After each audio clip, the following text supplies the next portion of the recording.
เมืองสุกุมาประกาศสร้างตั้งตาแสงอุทุมอย่างเป็นทางการเพื่อยกระดับการคุ้มครองรัฐสังคม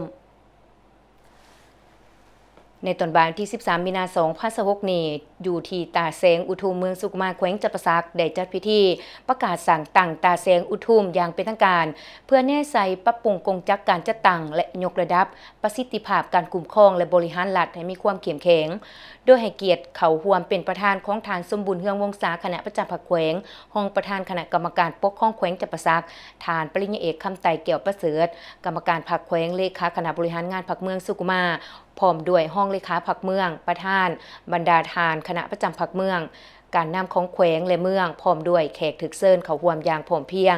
ในพิธีทานพรพิลุ่มนรแสงห้องเลขาภาคเมืองประธานคณะกรรมการปกครองเมืองสุกุมาได้รายงานการกะเกี่ยมความพร้อมในการสร้างตั้งตาแสงอุทุมเห็นว่าการสร้างตั้งตาแสงอุทุมในครั้งนี้ได้กำหนดกงจักการจัดตั้งอย่างชัดเจนเพื่อรับประกันการดำเนินเวียกการให้มีประสิทธิผลตาแสงอุทุมประกอบมี13บ้านคือบ้านอุทุมพรบ้านบุงแก้วบ้านห้วยแฮบ้านดงหัวบ้านทาแสงบ้านทาโพสีบ้านปากล้วยบ้านหัวดอนไส้บ้านถาดดอนไส้บ้านมักมีบ้านกอกบ้านตุ้มใหญ่บ้านตุ้มน้อยพร้อมกันนี้ยังได้สร้างตั้งคณะพรรคหักฐานตาแสงอุทุมประกอบมี12หน่วยพรรคที่ขึ้นกับมีคณะพรรคเก่าสหายคณะประจำ3สหายนอกนั้นยังประกอบมี5หน่วยงานวิชาการเฉพาะคือหน่วยงานบริหารปกครองเศรษฐกิจการเงินวัฒนธรรมสังคมปก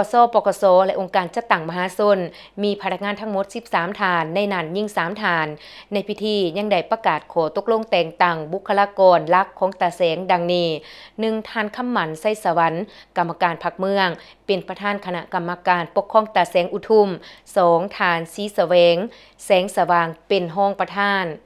3ฐานหัตสกุลพิมมสอนเป็นห้องประธานนอกนั้นยังได้แต่งตั้งหัวหน้าหน่วยงานและพนักงานช่วยเวียกเพื่อประจำการในแต่ละโค้งเขตเวียกงานอย่างครบถ้วนในตอนถ่ายพิธีทานสมบูรณ์เฮืองวงศาคณะประจำภาคแขวงห้องประธานคณะกรรมการปกครองแขวงก็ได้ให้เกียรติกล่าวโอลมและ4ทิศยังทางโดยเน้นนักให้คณะภาคบริหารตาแสงสุดใหม่จงยกสูงความรับผิดชอบในการรับใส่ประชาชนสร้างความสามัคคีภายในและพันขยายแนวทางนโยบายของภาครัฐให้ลงสู่หากฐานอย่างทั่วถึงจากนั้นก็ได้มีพิธีเปิดป้ายของการตาแสงอุทุมอย่างเป็นทางการพร้อมทั้งลันของเก่าบาทเพื่อเป็นสิริมงคลในโอกาสเปิดตาแสงใหม่ในครั้งนี้